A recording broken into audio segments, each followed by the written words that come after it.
Hola. Mientras nos preparamos para la historia, escriban por favor cuántos años tienen y de qué ciudad y país son. Es interesante saber quién está del otro lado de la pantalla y qué destinos se cruzan aquí. Pasé 10 años en la cárcel. 10 años borrados de mi vida. ¿Por qué? Porque una noche no pude pasar de largo y le arruiné la vida a un desgraciado que estaba arrastrando a una muchacha hacia los matorrales. El muy canalla resultó ser hijo del fiscal del distrito, y yo no era más que un exmilitar común, cuya única defensa eran los puños y la verdad. Soñaba con una sola cosa: volver a casa, abrazar a mi madre y olvidar el olor de la comida de prisión. Pero no sabía que en mi casa me esperaba un infierno, comparado con el cual la cárcel parecía un balneario. Porque allá el enemigo lleva uniforme o tatuajes, y aquí el enemigo te sonríe de frente, se hace llamar vecino, y afila el cuchillo a tus espaldas. El viejo autobús avanzaba por un camino destrozado. Adentro olía a diésel barato y a polvo. Yo iba sentado en el asiento de atrás, con la frente pegada al vidrio helado. Afuera desfilaban campos resecos, aplastados por la lluvia de diciembre, árboles pelados y postes torcidos. Diciembre, la época más sombría del año. Ni frescura ni calor. La tierra rojiza, pesada. El chofer, un hombre corpulento de cuello rojo, me miraba de reojo todo el camino por el retrovisor. Veía mi mochila militar gastada, el corte de pelo al ras y la chamarra oscura sin distintivos, pero con esa marca invisible de venir de allá. Sabía a quién llevaba, y no le gustaba. «Última parada, Tepoztlán», ladró, frenando en seco. «No sigo más. El camino está hecho pedazos». Me puse de pie. Tenía las piernas entumidas. 10 años caminando en fila, con las manos atrás de la espalda. La costumbre de moverme con libertad volvía despacio y a la fuerza. Al pasar junto al chofer, le dejé un billete arrugado. «Gracias, jefe». No contestó. Volvió la cara hacia la ventanilla lateral. «Lárgate, no ensucies el aire». Salté a la orilla del camino. Las botas que me dieron al salir de prisión se hundieron de inmediato en el lodo aguado.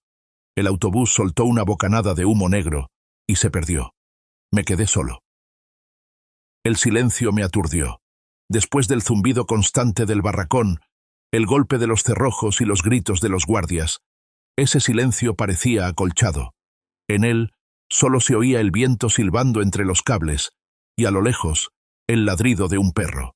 Respiré hondo. Hojas podridas, humo de brasero, tierra mojada. El olor de mi tierra, el que soñaba en celda de castigo. Pensé que ese olor me iba a arrancar lágrimas, pero no hubo lágrimas. Por dentro todo estaba quemado. Solo quedaba una ansiedad sorda, persistente. El instinto que me dejaron los años de supervivencia me susurraba: «Peligro, aquí eres un extraño». Tepoztlán me recibió con cercas grises. En 10 años el pueblo había envejecido y se había encogido. Muchas casas tenían las ventanas tapiadas, los techos vencidos, los patios cubiertos de maleza. Pero los que todavía vivían allí se aferraban a sus terrenos con la ferocidad de los condenados. Caminaba por la calle principal procurando no mirar a los lados, pero los ojos se me iban solos a los detalles. Ahí estaba la casa de la tía Concepción. Antes florecían plantas y olía a tortillas recién hechas. Ahora la cerca estaba caída y en el patio se oxidaba un carro viejo. Frente a la tienda del pueblo había unos hombres, como 5, con chamarras y cigarros en la boca. Se reían fuerte, pero en cuanto me acerqué, la risa se cortó. 5 pares de ojos se clavaron en mí. Los reconocí. En medio estaba Ramón Espinosa, de mi edad. De niños nos metíamos juntos a huertos ajenos y corríamos al río. Lo recordaba como un chamaco pecoso y rápido. Ahora tenía enfrente a un hombre pesado, con la cara gris de tanto beber y una mirada turbia, densa. «¿Qué tal, muchachos?», dije, deteniéndome. La voz me salió ronca. Ya no estaba acostumbrado a hablar tanto. El silencio se volvió espeso. Ramón jaló humo, me lo soltó en la cara y escupió al suelo. «Mira nada más quién apareció. Y nosotros creyendo que ya te habías podrido allá. Sigo vivo, como ves. Voy con mi madre». «Con tu madre», repitió otro, el antiguo capataz, ahora con pinta de vagabundo. «Tú ya no tienes madre, Víctor, ni casa tampoco. Nos arruinaste la vida a todos». Me tensé. La mano apretó el tirante de la mochila. ¿Qué pasó con mi madre, Ramón? Ramón dio un paso al frente, tapándome el camino. Apestaba a aguardiente barato. Sigue viva. Por ahora. Pero no por mucho. Y todo por tu culpa, héroe. Hace 10 años te dio por lucirte. Y después nos trajeron a todos con inspecciones y cateos. Cerraron el aserradero medio año. La gente no tenía que comer. Por tu justicia casi nos lleva la fregada. Yo estaba defendiendo a una muchacha, dije en voz baja. A Lucía. Era de aquí. Ese animal quería violarla. ¿Ya se les olvidó? Tu Lucía se fue a la ciudad al mes, consiguió trabajo y se casó. Soltó Ramón con rabia. Y nosotros nos quedamos aquí recogiendo el mugrero. Lárgate de aquí, Sarmiento. Estás marcado. Por tu culpa otra vez va a caer desgracia. Déjame pasar. Di un paso al frente, mirando a Ramón directo al entrecejo. Un viejo truco militar. Una mirada que no promete nada bueno. Ramón se sacudió. Quiso empujarme, pero algo en mis ojos lo detuvo. Retrocedió. El grupo se abrió. Yo crucé por ese pasillo de odio sintiendo sus miradas clavadas en la espalda. Quemaban más que los golpes. Faltaban unos 300 metros para nuestra casa. El corazón me golpeaba contra las costillas. Con tal de que siga viva, con tal de llegar a tiempo. La casa estaba junto al monte. Cuando la vi, las piernas casi me fallaron. La puertita colgaba de una sola bisagra. La cerca que mi padre había levantado con tablas de roble estaba medio desarmada, medio tirada. Las ventanas me miraban con cuencas negras y sucias. El patio era puro abandono. La ortiga se había tragado los senderos. El porche estaba podrido, los escalones hundidos. ¡Mamá!, grité. Silencio. La puerta no estaba cerrada. La cerradura había sido arrancada de cuajo, y el hueco en el marco quedaba abierto como una herida. Me golpeó en la cara un olor denso a vejez, medicinas y piso sucio.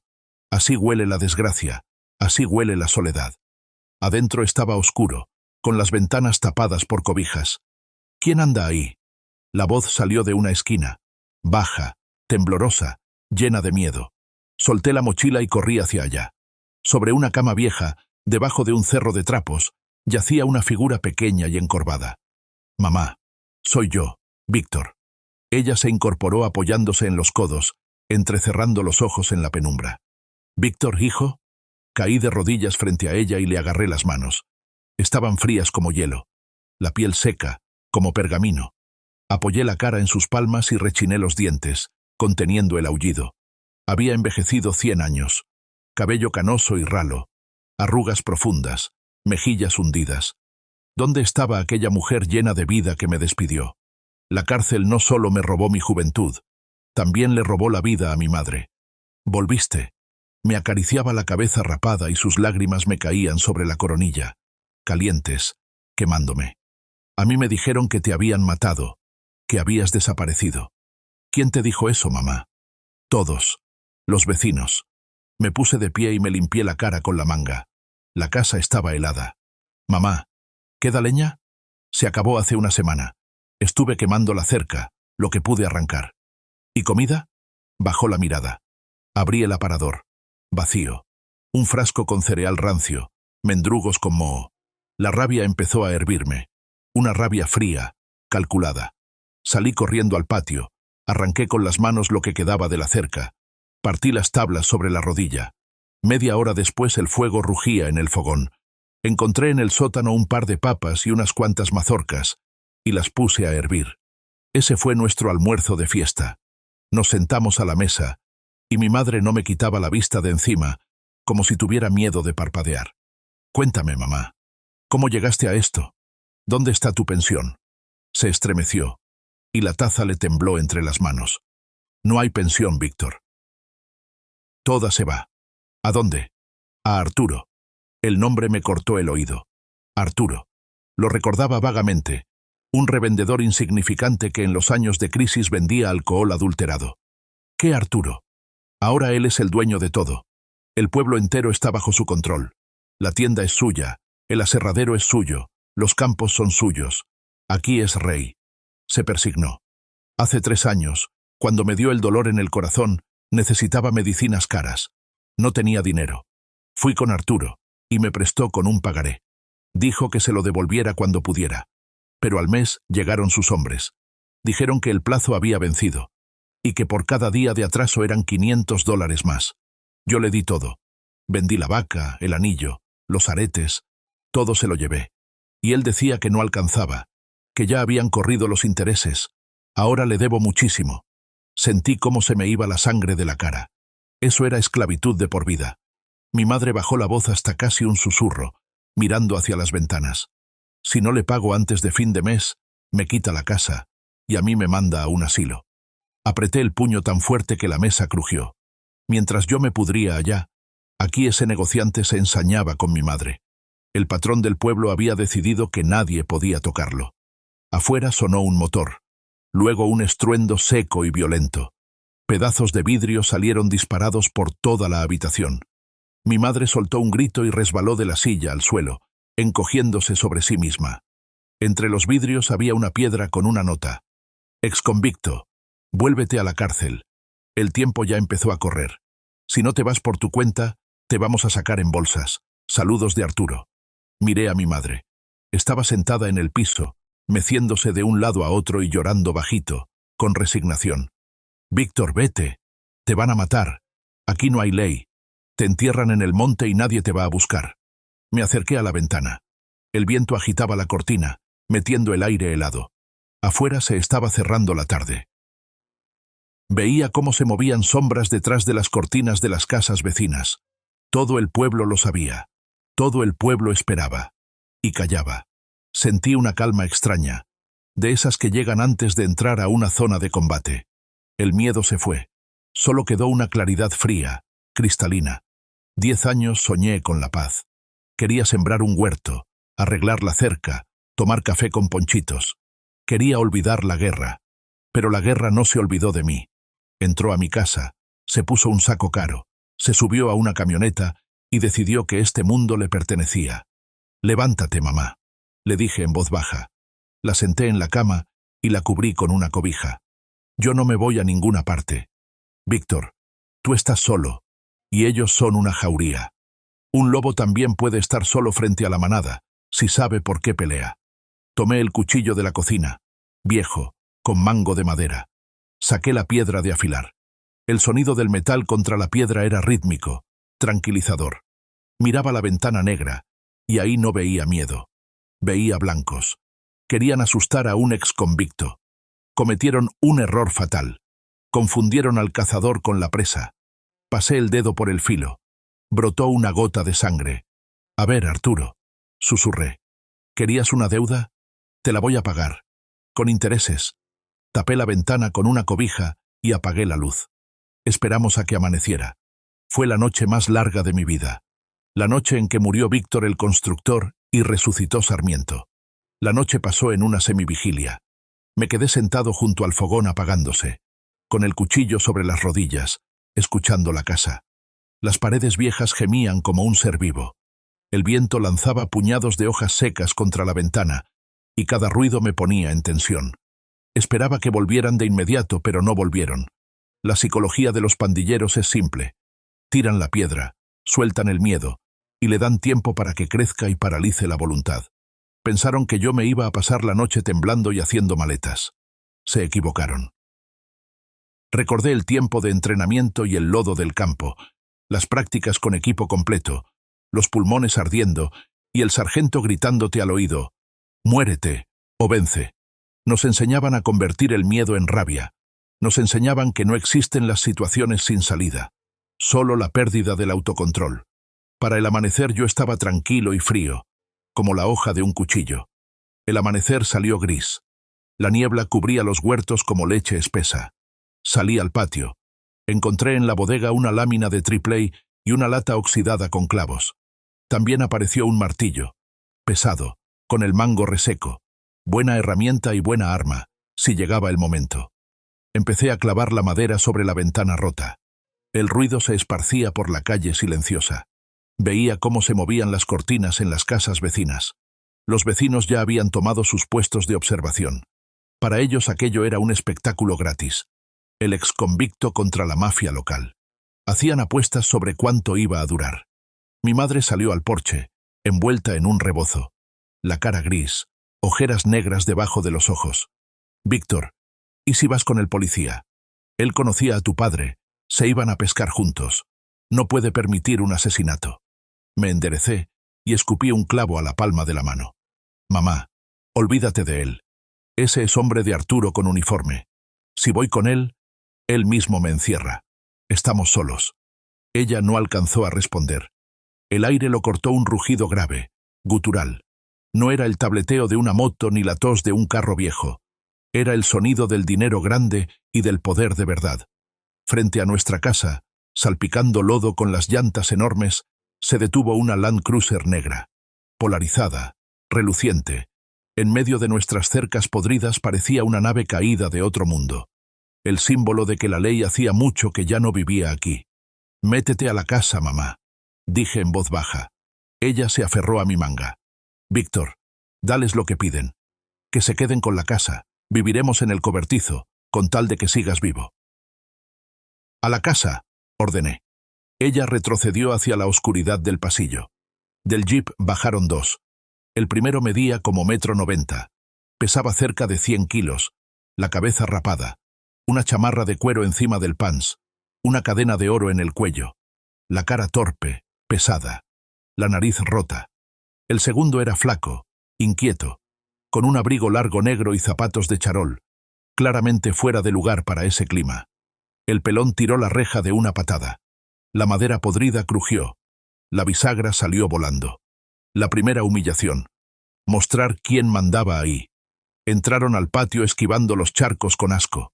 Yo estaba en el porche, con los brazos cruzados sobre el pecho. «¡Pero mira nada más! ¡El dueño de la casa!», gritó el flaco, sonriendo de oreja a oreja con los dientes podridos. «Los invitados en la puerta. ¿Y dónde está la alegría?». Yo no decía nada. Miraba al pelón entre los ojos. «¿Qué? ¿Te quedaste sordo?», escupió el pelón. «Te están haciendo una pregunta». «Yo no invité a nadie», respondí con calma. Eso los sorprendió. Esperaban miedo.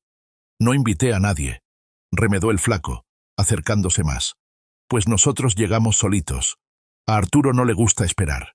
Se venció el plazo. ¿Dónde está el dinero?». Mi madre se asomó desde la casa. «Hijitos, no tengo toda la suma. Víctor acaba de volver. Vamos a juntar. Les iremos pagando por partes. Denme una semana». «¿Una semana, vieja?», soltó una carcajada el pelón. «Te dieron 3 años. Arturo dijo bien claro. O todo el dinero ahorita mismo, o firmas la cesión de la casa y de la tierra. El terreno está bueno. Sirve para ampliar el aserradero». «¿Y dónde vamos a vivir nosotros?», preguntó mi madre en voz baja. «Ahí está vacía la casita del perro», sonrió el flaco. «O váyanse al monte. A tu presidiario no le ha de molestar vivir entre la mugre». Luego me miró. «¿Qué tanto me ves, vagabundo? Dile a tu mamá que saque los papeles y luego lárgate». Le sujeté el dedo sin apretar, solo inmovilizándoselo. «Quita la mano», dije muy bajito. El flaco se sacudió, tratando de soltarse, pero yo no lo solté. En sus ojos relampagueó la sorpresa. «¿Estás loco o qué? Gordo, bájatelo». El pelón, yo ya lo había bautizado mentalmente como gordo, estaba esperando justo eso. Aquella mole enorme me tapó el cielo. «Suelta al hombre ya», gruñó, levantando el brazo para pegar. En ese segundo se decidió todo. Una persona normal se habría cubierto por instinto, se habría encogido. Pero yo sabía. El primer golpe hay que dejarlo pasar. Cuando tú golpeas y el otro no cae, te asustas, pierdes seguridad. Y ahí se acaba todo para ti. El golpe fue brutal. Un derechazo de lado, pesado como una maza. Venía a la mandíbula. Apenas moví la cabeza, dejé que me rozara el pómulo, tensé el cuello.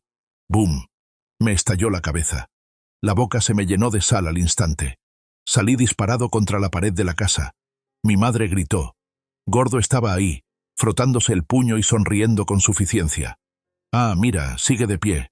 No importa, ahorita cae». Dio un paso para rematarme. El flaco se reía entre dientes. Escupí un coágulo de sangre a los pies de Gordo y levanté la cabeza. En mis ojos ya no quedaba nadie llamado Víctor. Solo había el vacío frío de una mira. Gordo lanzó el segundo golpe. Una patada, apuntando a la entrepierna. Me salí de la línea con un giro del cuerpo. El tiempo se volvió lento. Le atrapé la pierna en el aire, con la izquierda por el talón, con la derecha sobre la rodilla. Un movimiento corto y seco. Palanca. Crujido. El sonido fue seco y fuerte, como una rama al romperse, solo que más duro. La rodilla se le dobló hacia un lado imposible. El aullido de Gordo tapó hasta el ruido del motor. Cayó en el lodo, agarrándose la pierna. El flaco se quedó congelado. La sonrisa se le borró y se convirtió en una mueca de terror. Un segundo antes, todo estaba bajo control, y ahora su grandulón se revolcaba en el lodo gritando. La mano del flaco se metió bajo el abrigo. Yo conocía ese movimiento. En 2 saltos le recorté la distancia. Cuando su mano sacó el arma, una pistola, yo ya estaba encima. Golpe con el canto de la mano a la muñeca. La pistola salió volando hacia un charco. En el segundo movimiento le pegué con las palmas en ambos oídos. El estallido. Los tímpanos no resisten algo así. La persona pierde orientación. El equilibrio se le vuelve loco. El flaco chilló y se llevó las manos a la cabeza. No lo dejé caer. Lo agarré del cuello del abrigo y lo estampé de espaldas contra la pared. Le clavé el antebrazo en la garganta. Jadeaba. Le salía sangre por la nariz y por los oídos. En los ojos se le veía un terror animal, primitivo. Escúchame bien. Le siseé en la cara. Dile a tu patrón Arturo lo siguiente. La caja está cerrada y la deuda queda anulada por daños morales. ¿Entendiste? Entendí, dijo. Si vuelvo a ver a alguno de ustedes cerca de mi casa, ya no voy a romper brazos. Voy a romper cuellos. Empezó a asentir tan rápido como le permitía el cuello apretado. Aflojé la mano. El flaco se deslizó por la pared hasta caer en el lodo, tosiendo y escupiendo. Levanté la pistola del suelo. Buena, me iba a servir. Me la metí en la cintura, bajo la chamarra. Me acerqué a Gordo. Cállate, dije con calma. Dejó de gritar. Solo gimoteaba bajito, mirándome desde abajo. Levántate y lárgate. No puedo la pierna. Entonces arrástrate. Me volví hacia el flaco. Llévate a tu amigo y desaparezcan. Tienen 1 minuto. Me quedé viendo cómo el flaco, resbalándose en el lodo con sus zapatos de charol, arrastraba al gigante que gemía hacia la camioneta. Daban lástima. Los vecinos estaban viendo todo. Detrás de cada cerca había decenas de ojos. Vieron cómo los hombres de Arturo se iban arrastrando como perros apaleados. Ese fue el quiebre. Pequeño sí, pero quiebre al fin. El mito de la invulnerabilidad del poder local se resquebrajó. El jeep rugió y arrancó. Se fueron. Yo me quedé de pie en medio del patio. La adrenalina empezó a bajar y llegó el dolor. Me ardía el pómulo, me zumbaba la cabeza, las manos me temblaban fino. Me toqué un diente con la lengua, flojo, pero en su sitio. Mi madre estaba en el porche, blanca como el papel. Víctor, ¿qué hiciste? Defendí nuestra casa, mamá. Nos acabas de firmar la sentencia de muerte. Van a volver. Arturo no te va a perdonar esto. Va a mandar un ejército entero. La abracé por sus hombros flacos. Estaba temblando. Lo sé, mamá. Van a volver. Pero no ahorita. Ahorita van a lamerse las heridas y a pensar. Arturo era un cobarde. Estaba acostumbrado a golpear a los débiles. No esperaba resistencia. Pero mi madre tenía razón. No podíamos quedarnos en la casa. De noche ya no iban a venir por dinero. Iban a venir por venganza, por la humillación, por la pierna rota, por el miedo en los ojos de sus hombres.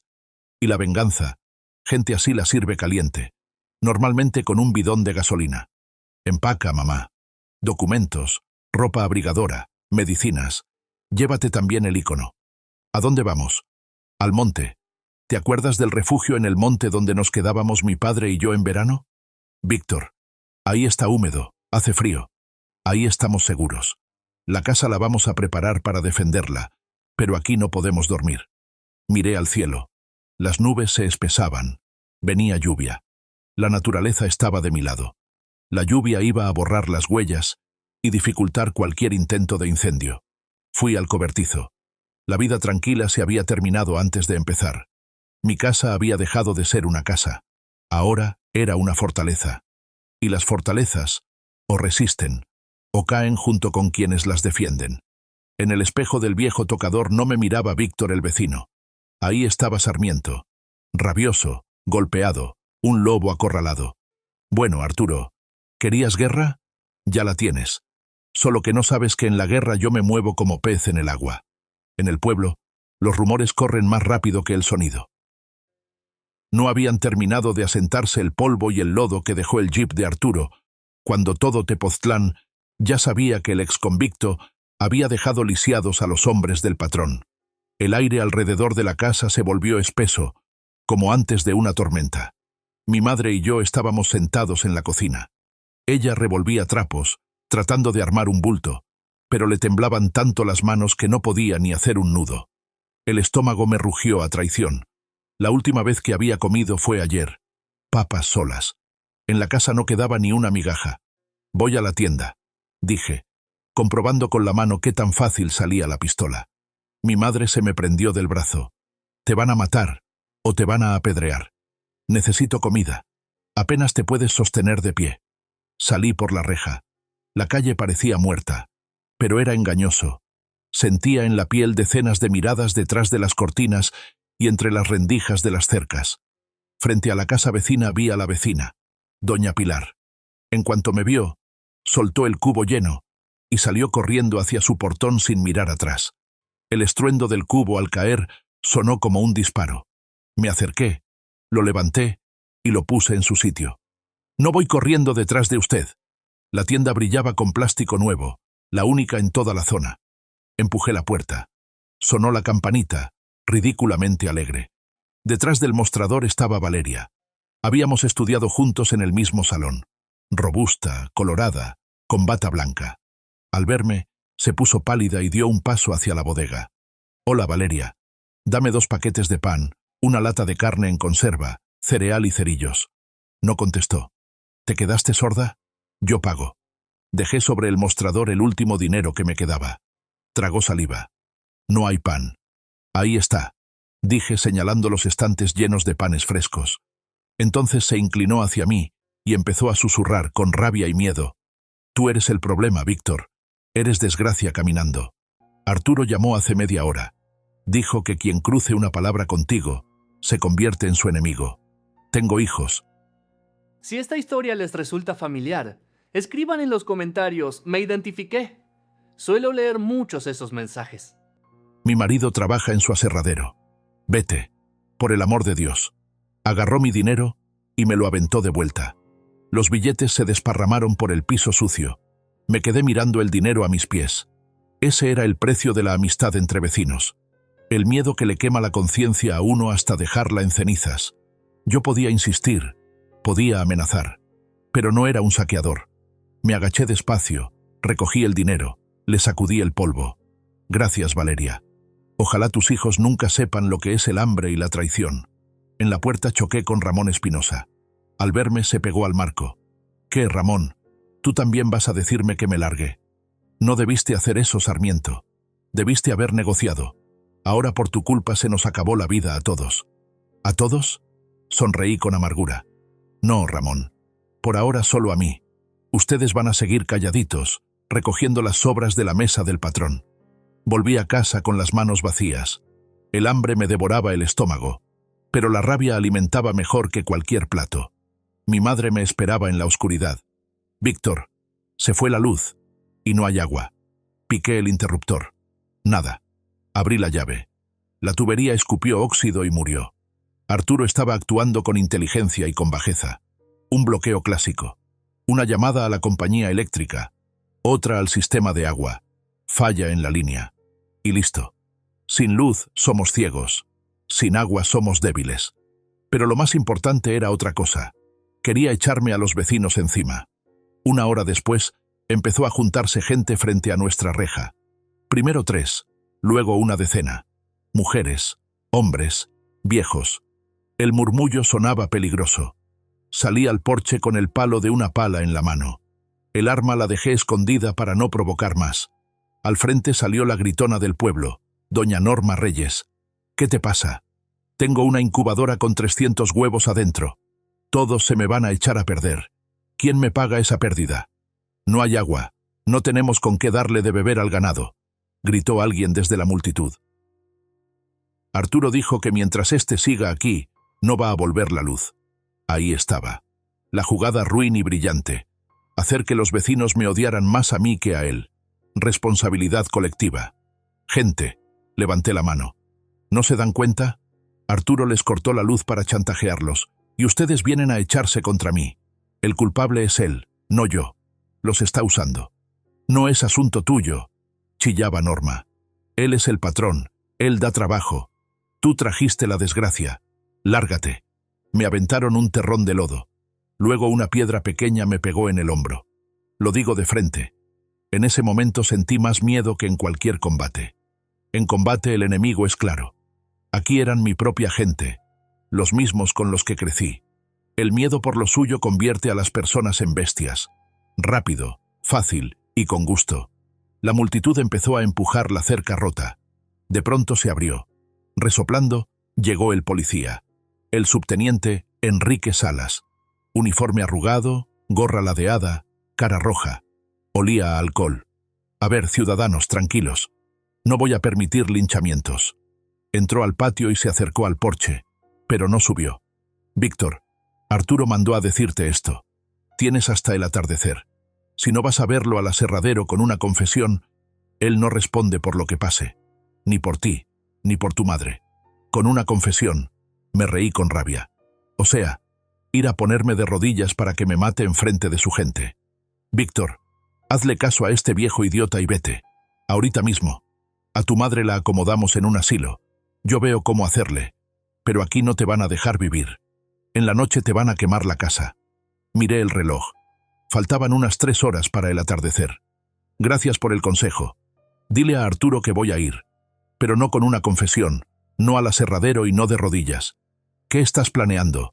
Te van a matar. Vete. Rugí con tal fuerza que él retrocedió tropezando hacia la reja. La multitud se dispersó. Cuando vieron mi mirada, se les bajó el valor. Sintieron que iba a correr sangre. Y se apresuraron a esconderse en sus casas para luego poder decirle al investigador: nosotros no vimos nada. Volví a la casa. Oscuridad. Silencio. Mi madre estaba sentada junto al fogón apagándose, apretando el ícono entre las manos. Víctor, ¿qué querían? Nada, mamá. Solo hablamos. Dijeron que va a llover. Le mentí. Pero la verdad ahora no le iba a servir de nada. Mamá, ahorita vamos a comer. Encontré un frasco de mermelada en el sótano. Y luego te vas a ir al baño de afuera. Ahí las paredes son más gruesas y queda lejos de la reja. Te encierras y te quedas quieta, pase lo que pase en el patio. ¿Me lo prometes? Ella me miró con esos ojos apagados, llenos de lágrimas. Van a venir a matarnos, ¿verdad? Sí, pero yo los voy a recibir. Empecé a prepararme. Monté un pequeño taller sobre la mesa de la cocina. Un bidón viejo con gasolina, como 3 litros. Aceite, thinner, botellas de vidrio. Mitad gasolina y mitad aceite, para que se pegara mejor y ardiera más tiempo. Las mechas las hice con una sábana vieja. 3 botellas, 3 oportunidades de detener un jeep o a una multitud.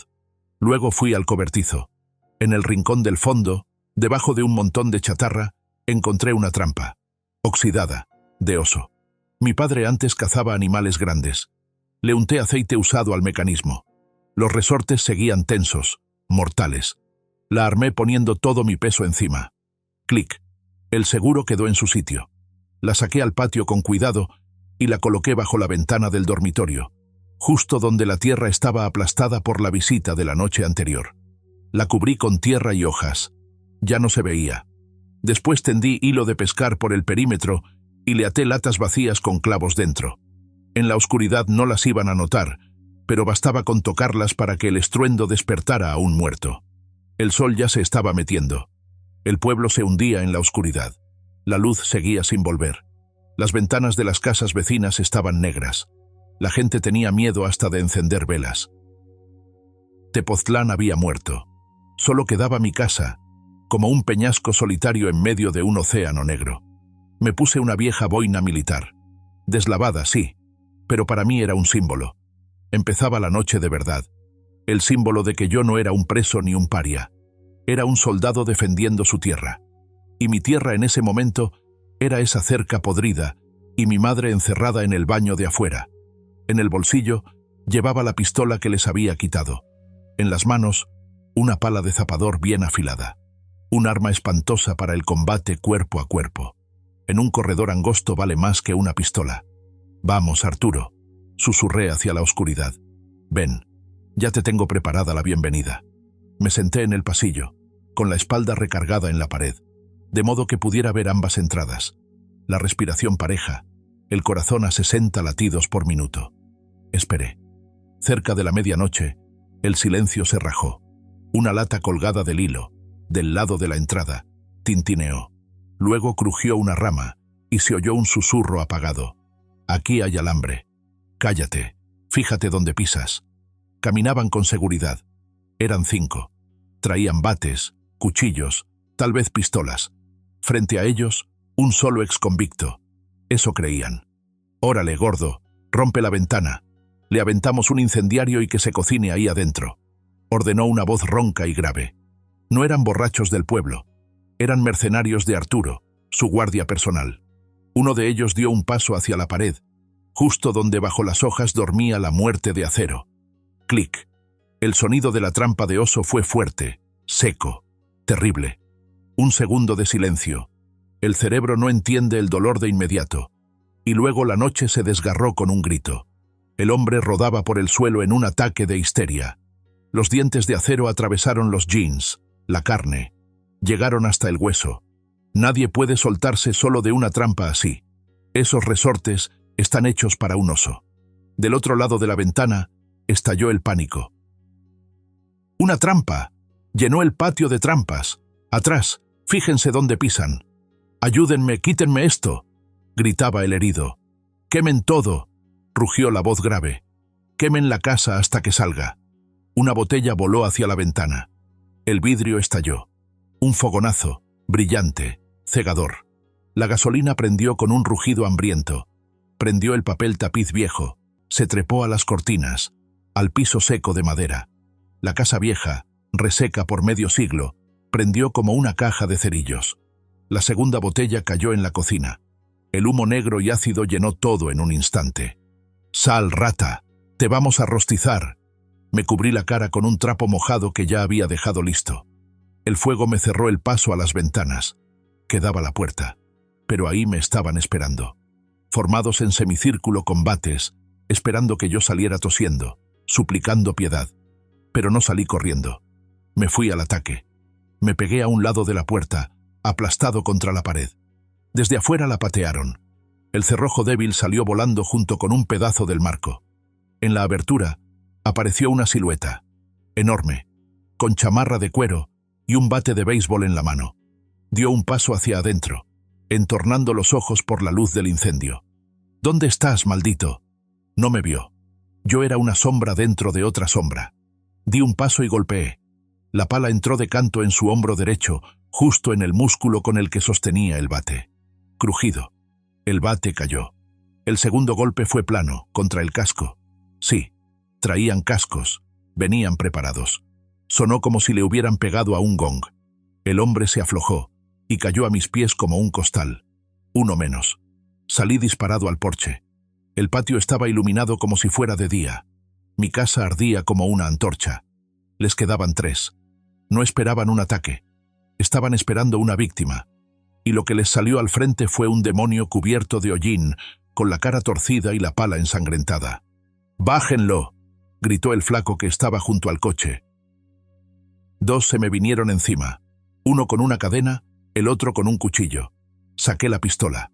Bang, bang. 2 tiros a quemarropa. La bala del primero le pegó en el plexo solar. Se dobló en 2 y cayó de rodillas. El segundo, el del cuchillo, alcanzó a cerrar la distancia. La hoja silbó frente a mi cara y me abrió el cuello de la chamarra. Nos trabamos y caímos en el lodo. Era más pesado que yo, y se me echó encima, empujando el cuchillo hacia mi garganta. La saliva le goteaba sobre mi cara. «¡Muérete, cabrón!». Yo le sostenía la mano con las últimas fuerzas. Los músculos me crujían. El techo de la casa empezó a reventar, lanzando pedazos en todas direcciones. Recordé las palabras del instructor. Si el rival es más fuerte, usa los dientes, los dedos, lo que tengas. No hay reglas. Di un tirón brusco con la cabeza y le clavé los dientes en la nariz. Sucio, salvaje, animal, pero funciona. Él gritó, y por un segundo aflojó el agarre. Con eso bastó. Me lo quité de encima, rodé, me puse de pie y le solté una patada girando directo a la mandíbula. La bota militar encontró el blanco. Knockout. Me quedé en medio del patio, respirando con dificultad. Alrededor había cuerpos tirados. El flaco junto al coche se quedó inmóvil, viendo cómo en cuestión de segundos yo había despedazado a su grupo. Luego se lanzó al volante de su carro viejo y se perdió en la oscuridad, abandonándolos a todos. El cobarde siempre sigue siendo cobarde. Me volví hacia la casa. Ya no había nada que salvar. El fuego se había tragado el techo. Las vigas se desplomaban hacia adentro levantando fuentes de chispas. Las ventanas iban reventando una por una. Mi casa, la casa donde di mis primeros pasos, donde mi padre me enseñó a clavar un clavo, donde mi madre horneaba empanadas, se estaba convirtiendo en ceniza negra y grasosa. Mamá. Entonces me acordé. El baño. Corrí por el huerto. La puerta estaba cerrada por dentro. Mamá, soy yo, abre. Silencio. Tiré la puerta con el hombro. Ella estaba sentada en un rincón, sobre una banca, abrazándose la cabeza con las manos. No se movía. La agarré por los hombros. Alzó hacia mí unos ojos vacíos, de vidrio. Shock. Había visto por la rendija cómo ardía nuestra casa. Víctor, la casa, nuestra casa. Ya no hay casa, mamá, dije con dureza, levantándola. Pero seguimos vivos. Tenemos que irnos. Salimos por la reja de atrás y nos metimos al monte. Al llegar a la orilla del bosque me detuve y miré hacia atrás. Una enorme hoguera se alzaba hacia el cielo, pintando las nubes de color sangre. El calor se sentía hasta ahí. Vi cómo se venía abajo la chimenea, el último sostén de la casa. Junto con ella se derrumbaba mi pasado. Víctor el constructor, Víctor el hijo, Víctor el vecino, ardió en ese fuego. De las cenizas se levantó otro, uno sin piedad y sin miedo. Mi madre lloraba bajito, pegada a mi hombro. ¿Y ahora a dónde vamos, hijo? Ya no tenemos casa. No, mamá, ahora somos guerrilleros. Apreté los puños hasta clavármelos en las palmas. Arturo creía que había quemado mi casa y que había ganado. Idiota. Lo que quemó fueron mis frenos. Cuando un hombre ya no tiene nada que perder, se vuelve la criatura más peligrosa del planeta. El viejo refugio en el bosque que mi padre y yo habíamos cavado 15 años antes para jugar, ahora se había vuelto nuestro cuartel general. El destino tiene sentido del humor. Adentro olía a tierra húmeda y a pino, pero estaba tibio. Llevé ramas de pino, armé un lecho. Mi madre dormía cubierta con mi chamarra. Incluso dormida se estremecía y apretaba los puños. Estaba soñando con el fuego. Yo no dormí. Me quedé sentado junto a una fogata mínima, limpiando la pistola que les había quitado. Los hombres de Arturo trataban las armas como si fueran juguetes. El cañón estaba sucio de pólvora y la corredera iba dura. La desarmaba en la oscuridad, solo con el tacto. El sonido de volver a montarla me tranquilizaba. El cargador tenía 30 cartuchos, más uno en la recámara. Tengo una pistola y una pala. Es suficiente para poner Tepoztlán de cabeza. Las 3 de la mañana, la hora más muerta. Arturo seguramente ya estaba celebrando su victoria, convencido de que yo iba corriendo por la carretera tratando de detener un coche rumbo a la ciudad. Juzga por sí mismo. Los cobardes siempre creen que todos los demás también son cobardes. Pero se le olvidó la regla que nos metían a golpes en las fuerzas especiales. Si te arrinconan, no te defiendas. Ataca. Convierte tu debilidad en fuerza. Obliga al enemigo a jugar bajo tus reglas. Me puse de pie. Duerme, mamá, le susurré. Esto va a terminar pronto. Y salí a la noche. Mi objetivo no era la hacienda de Arturo. Ahí habría demasiada vigilancia, borracha y excitada después del incendio. Meterse de frente sería una estupidez. Las fuerzas especiales no trabajan a lo bruto, no cuando se puede golpear por el flanco. Había que quitarles unidad, sacar a los perros de su caseta. ¿Qué ama un hombre como Arturo más que la vida? El dinero. Su alma está en la cartera, y su cartera es el aserradero. Un enorme almacén al borde del pueblo, repleto de madera escogida, cedro, roble, pino, lista para enviarse. Millones en efectivo, su fondo de retiro personal. Me deslicé entre los árboles sin hacer ruido. Ahí estaba ya la cerca del aserradero, malla metálica con alambre de púas arriba. No había cámaras. Arturo era tacaño. Se ahorraba la seguridad donde no esperaba amenaza. En la caseta del portón dormía el velador, un borracho del pueblo, con la cabeza sobre la mesa y una botella vacía de aguardiente al lado. Entré por un agujero en la cerca que conocía desde niño. De ahí nos robábamos retazos de tabla para construir chozas. El olor a aserrín fresco y resina me golpeó la nariz. Ahí olía a dinero y al trabajo de mi gente, a quienes Arturo les pagaba una miseria. Vacié lo que quedaba de la mezcla incendiaria sobre los montones de tablas secas. Luego me fui hacia los garajes. 2 camiones de carga, un tractor, un montacargas, el corazón del negocio. Los cofres estaban sin llave. Saqué el cuchillo. Las 4 llantas del primer camión quedaron desinfladas. Después abrí los tanques de gasolina y les vacié azúcar, la que me había llevado de la casa. El azúcar, dentro de un motor caliente, se vuelve caramelo y pega los pistones para siempre. Esos vehículos ya no van a andar. La reparación saldrá más cara que comprar unos nuevos. Encendí un cerillo. Por mi casa, Arturo. Por las lágrimas de mi madre. Lo lancé sobre el aserrín empapado.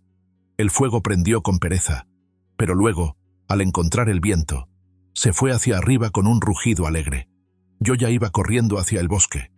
10 minutos después, el cielo sobre las afueras de Tepoztlán se pintó de rojo oscuro. Empezó a sonar la sirena. En el pueblo se armó el desorden. Los perros se pusieron a ladrar. Yo estaba tirado en una zanja, a 100 metros de la hacienda de Arturo, observando. El plan funcionó perfecto.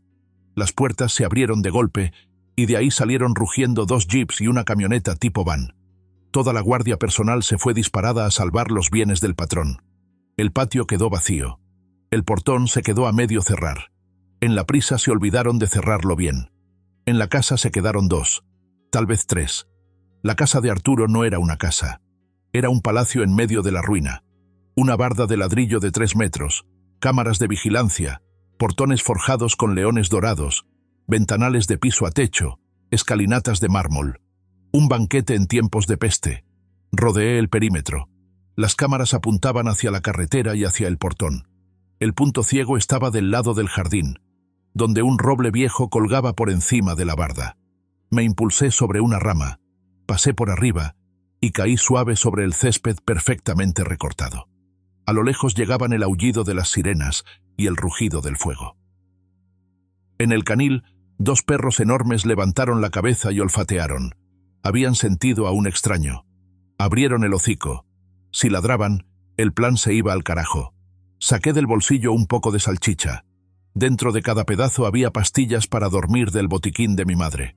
Una dosis para caballo. Silbé bajito. Los perros voltearon. Les lancé la salchicha entre los barrotes. El instinto es más fuerte que el adiestramiento. Se la tragaron al instante. Buen provecho, muchachos. Ustedes no tienen la culpa de que su amo sea una basura. 5 minutos después ya estaban tumbados. La química hizo su trabajo. Me acerqué al asa. Encontré una entrada de servicio y trabajé la cerradura con el cuchillo. Una habilidad que me enseñó un viejo ladrón con el que compartí celda 2 años. A una cerradura no se le vence a la fuerza, se le entra con maña, decía. La puerta cedió sin hacer ruido. Adentro olía a madera cara, a cuero y a puros. Me quité las botas sucias. A partir de ahí seguí en calcetines, sin ruido. Avancé por los corredores, poniendo un pie exactamente delante del otro. Las alfombras persas amortiguaban los pasos. En las paredes colgaban retratos de Arturo, aquí dándole la mano al alcalde, allá con el pie sobre un venado muerto, más allá encendiendo una vela en la iglesia con cara de santo. La hipocresía impregnaba aquellas paredes. En el gran salón había luz y un televisor enorme encendido. En el sofá de cuero estaba sentado un guardia, un muchacho joven, con uniforme camuflado, todavía verde, cabeceando con una pistola sobre las rodillas. ¿Matarlo? No. No era más que un peón. Me acerqué por detrás. Llave de sueño. Cortar el flujo de sangre al cerebro. 5 segundos y se aflojó. Lo acosté con cuidado en el suelo. Le tomé el pulso. Estaba vivo. Solo iba a dormir 1 hora. Le quité el radio. Le saqué las baterías. También le quité la pistola. Ahora ya tenía 2. Las voces venían de la construcción anexa. Sala de billar, sauna. El golpe seco de las bolas, risas de borrachos. «Bueno, por el éxito», retumbó la voz fuerte y segura de Arturo. «Ya no hay problema. Ese cuchitril se quemó junto con las cucarachas. Y ese héroe, seguro ya va corriendo por la carretera, haciéndose encima del miedo. Por usted, don Arturo». Le siguió la corriente otro, asqueroso, servil. Lo reconocí. El flaco. El mismo al que le perdoné la vida en la mañana. El que llevó a los verdugos, y luego salió huyendo, dejando tirados a los suyos. Ahí estaba ahora, sentado, bebiendo coñac, celebrando. «El que se me ponga enfrente se vuelve ceniza», presumía Arturo. «Mañana mando los bulldozers y aplanamos todo aquello. A la vieja la mandamos a un asilo, y la tierra se queda para el almacén. Buen lugar». Yo estaba junto a la pesada puerta de roble, escuchando. Cada palabra era como un clavo más en la tapa del ataúd. Pasé la pala a la mano izquierda como si fuera un garrote, y en la derecha tomé la pistola. El corazón me latía parejo. 50 pulsaciones por minuto. Trance de combate. Las emociones apagadas. Solo quedaba el cálculo frío. No toqué la puerta. Una patada, y la hoja pesada se abrió de golpe, tumbando un cuadro del gancho. En medio, una mesa enorme de billar con paño verde. Encima había carnes frías, botellas de coñac caro, fruta. Arturo estaba en bata blanca de toalla, con una copa en la mano, rojo, sofocado por el calor de la sauna, con un puro entre los dientes. El flaco apuntaba una bola con el taco, con una curita en la nariz, mi regalito. Un guardia, junto a la pared, picaba su teléfono. El tiempo se detuvo. Yo estaba en el marco de la puerta, negro de hollín, con la chamarra quemada, la pala detrás de la espalda y la pistola en la mano. De mí salían olor a humo, a monte y a muerte. El fantasma de su conciencia había venido a cobrar la deuda. El guardia fue el primero en reaccionar. La mano se le fue a la funda. «Ni te muevas». Mi voz llenó todo el cuarto. El guardia vio el cañón apuntándole directo a la frente. Vio mis ojos y entendió. Yo iba a disparar. «Tranquilo, no traigo cartucho», dijo, levantando las manos despacio. Cara a la pared, de rodillas, manos en la cabeza. Era un profesional. Entendió que la partida estaba perdida y obedeció sin decir palabra. El flaco soltó el taco con estruendo y se metió debajo de la mesa de billar. «No me mates, Víctor. Me obligaron». Arturo bajó la copa lentamente. El coñac se derramó por el borde y dejó una mancha oscura sobre el paño verde. La cara se le fue del rojo al blanco y luego a un gris terroso. El puro se le cayó de la boca y le quemó la bata. Pero ni cuenta se dio. «Tú te habías quemado. Me dijeron que la casa se vino abajo». «Yo no me quemo, Arturo. Soy a prueba de fuego». Di un paso hacia la mesa. Arturo retrocedió hasta quedar con la espalda pegada a la chimenea. Toda su grandeza, toda su arrogancia y todo su poder se le cayeron encima como cáscara seca. Sin escoltas, sin dinero, sin abogados, no era más que un hombre gordo, asustado, acostumbrado a pelear con manos ajenas. «Víctor, vamos a hablar como hombres», balbuceó, levantando las manos gordezuelas. «Yo te compenso todo. Fue un malentendido. Te construimos otra casa, de ladrillo. Te doy dinero, lo que quieras. 1 millón, 5. Te abro la caja fuerte. Llévate lo que quieras». Me acerqué hasta quedar pegado a él. El cañón de la pistola se le clavó en la frente, justo entre esos ojos aguados que no dejaban de correr de un lado a otro. Olía a colonia cara, a coñac y a orina. Sí, el dueño de la vida se había meado del miedo. «¿Dinero?», pregunté en voz baja. «¿Tú crees que todo en este mundo se compra? ¿La casa que mi padre levantó con sus propias manos también la mediste en dinero? ¿El ícono de mi abuela, que se quemó en el fuego? ¿Las lágrimas de mi madre, a la que echaste a la calle? ¿A cuánto las cotizas?». Cayó de rodillas, pesado, torpe, y empezó a arrastrarse hacia mis pies. «No me mates. Tengo hijos. Te van a meter preso. Ya me metieron una vez, por hacer justicia, y ahorita no vengo a pecar. Vengo a juzgar». Le hice una seña al flaco. «Levántate. Agarra el cordón de las cortinas y amarra a tu jefe». El flaco se golpeó la cabeza contra el borde de la mesa al salir y se puso de pie de un salto. Con las manos temblando, amarró a Arturo. Arturo no se resistió. Lloraba, embarrándose las lágrimas en la cara. Agarré una botella de coñac de la mesa y bebí directo del cuello. El fuego del alcohol me apagó un poco el dolor en los nudillos reventados. Me volví hacia los prisioneros. Así va a estar, señores bandidos. Ahorita nos vamos a dar un paseo. ¿Al monte? ¿A enterrarnos?, chilló Arturo. No, Arturo. Enterrar es tu método. Nosotros vamos a ir con la gente. A ti te gusta tanto el respeto, pues te vamos a mostrar al pueblo tal como eres, en bata mugrosa y amarrado con una cuerda. Agarré el extremo de la cuerda con la que Arturo tenía las manos atadas. Arriba. Camina. Los saqué a empujones de esa casa cálida, que olía a lujo, hacia la mañana helada de diciembre. Apenas empezaba a clarear, gris y hosco. El día en que Tepoztlán iba a despertar distinto. El amanecer se levantaba sobre el pueblo de un rojo oscuro, como si el cielo reflejara el incendio de la noche. El aire estaba espeso de hollín. El aserradero seguía ardiendo, y el humo negro se levantaba en columna hacia las nubes bajas. Era una señal, un faro diciendo que el viejo orden se había venido abajo. Yo caminaba por la calle principal con paso pesado, parejo. Detrás de mí, jalado por la cuerda hecha con cordones de cortina, venía Arturo, el mismo patrón ante cuya camioneta hasta ayer la gente se quitaba el sombrero. Ahora daba lástima. La bata blanca estaba embarrada de lodo y hollín. Los pies, acostumbrados a las alfombras suaves, se le abrían en sangre sobre la grava. Tropezaba, se caía en los charcos, gemía, y yo no lo dejaba detenerse. A su lado, empujado por el cañón en la espalda, venía el flaco, arrastrando al guardia amarrado. «Víctor, suéltame. Te compro un departamento en la ciudad. ¿Para qué este circo?» «Cállate. Ya lo compraste, Arturo. Compraste un boleto sin regreso». Llegamos al centro, a la tienda de donde apenas ayer me habían corrido. El pueblo empezaba a despertar. La gente, atraída por el resplandor del incendio, salía de sus casas soñolienta, con chamarras puestas encima de la pijama. Y al ver nuestra procesión se quedaba inmóvil.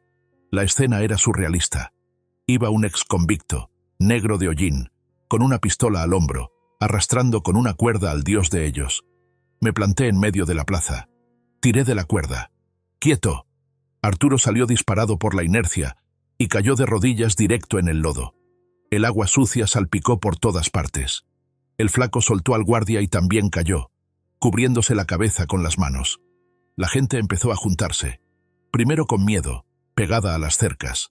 Luego, al ver al patrón con la cara en el barro y sin poder morder a nadie, fueron agarrando valor. Valeria, la de la tienda, Ramón Espinosa, doña Norma Reyes, los hombres del aserradero que venían llegando del incendio. El silencio era tan profundo que se oía una corneja graznar en un árbol. Me quité la pistola del hombro, no para disparar, sino para que vieran. El poder había cambiado de manos. «¡Mírenlo!», grité con la voz destrozada, pero aún así, rebotando por toda la plaza. Aquí está, el hombre al que le tenían más miedo que a la muerte, el mismo al que le hacían reverencia mientras los saqueaba. Mírenlo bien. Arturo alzó la cabeza. El lodo le corría por la cara mezclado con las lágrimas. «Muchachos, ayúdenme. Está loco. Les perdono las deudas, les subo el sueldo, quítenmelo de encima». La multitud se movió. La costumbre de obedecer al patrón se les había metido hasta los huesos. Uno de los hombres más sometidos incluso dio un paso al frente. «Víctor, suéltalo. Esto no es legal». Me reí. ¿Legal? ¿Y cuando le puso un contador a mi madre para exprimirla, eso era legal? ¿Y cuando le prendió fuego a mi casa en la noche, mientras nosotros dormíamos adentro, eso era legal? La multitud soltó un murmullo de espanto. ¿La incendió?, corrió la voz entre las filas. Sí, rugí. Ya no queda casa, solo brasas. Quiso quemarnos vivos porque no acepté pagarle tributo. Lo jalé del cuello de la bata para levantarle la cabeza a Arturo y obligarlo a mirar a la gente. Le saqué del bolsillo su mismo teléfono. Encendí la cámara. «Habla, que te vea todo el país». Y Arturo se quebró. Del todo. El miedo a morir resultó más fuerte que el miedo a la cárcel. Habló a trompicones, atragantándose. Que sí, él había ordenado lanzar las botellas con gasolina, que las deudas de la gente eran falsas, que él mismo inventaba intereses para quitarles la tierra y convertirla en almacén. La multitud empezó a rugir. Ya no era el murmullo del miedo. Era el ruido de un volcán despertando. «¡Maldito infeliz!», gritó de pronto Valeria, la misma que el día anterior me había corrido de la tienda. Tenía la cara encendida. «Yo te llevaba hasta mi último centavo, les quitaba la carne a mis hijos, y tú solo inventabas cuentas». Corrió, y le soltó una patada al patrón. Eso fue la señal. La presa se rompió. «A mí me quitó la camioneta», dijo que por una deuda, y ni deuda había, gritó Ramón, olvidándose hasta de la cruda. «Y nos tumbó todo el monte y dejó el río hecho una porquería». La gente se vino encima. Le empezaron a aventar terrones de lodo, piedras. Alguien ya levantaba un palo. El flaco chillaba, cubriéndose con los brazos. Arturo se encogió en posición fetal dentro del charco, esperando la muerte. Lo voy a decir como fue. Por un segundo me dieron ganas de hacerme a un lado. Se lo merecía.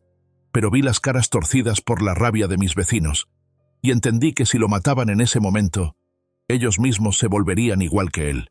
Yo había peleado para que siguiéramos siendo gente. Levanté la pistola hacia arriba y jalé el gatillo.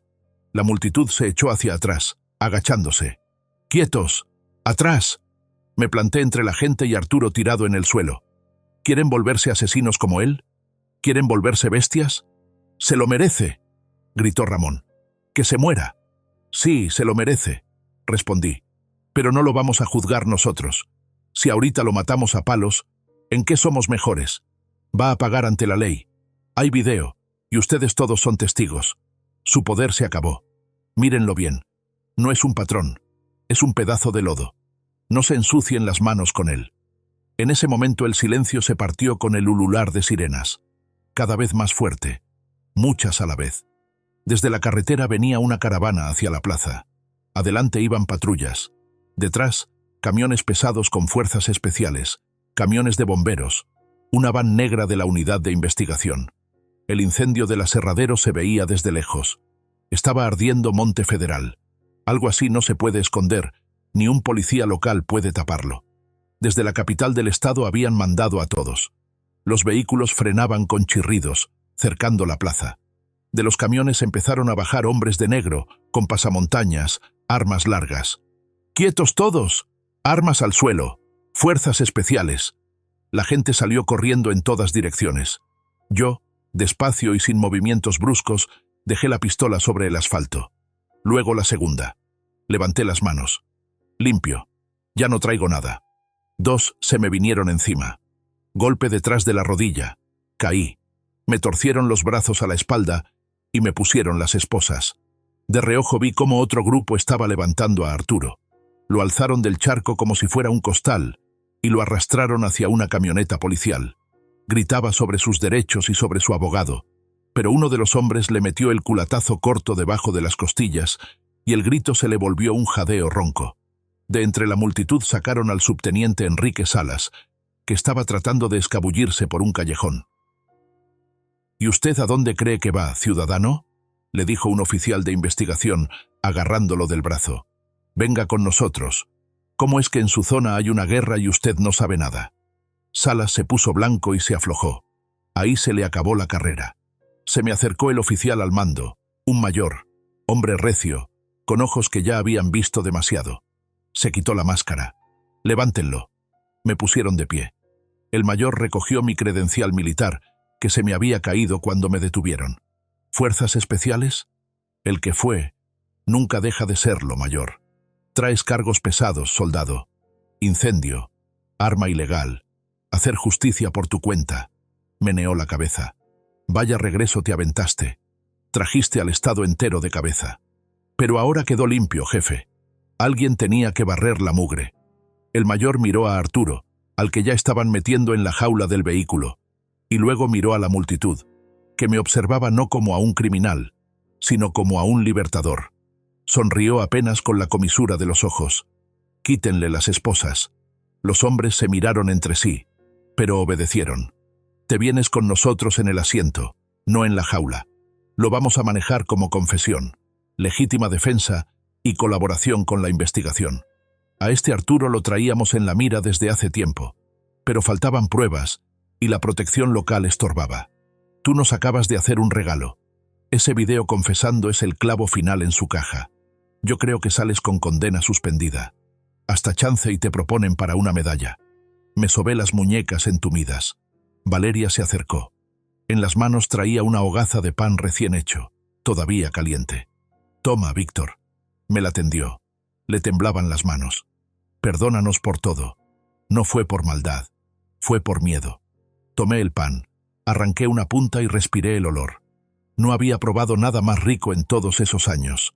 «Dios te perdone, Valeria. Vivan. Pero ya no tengan miedo».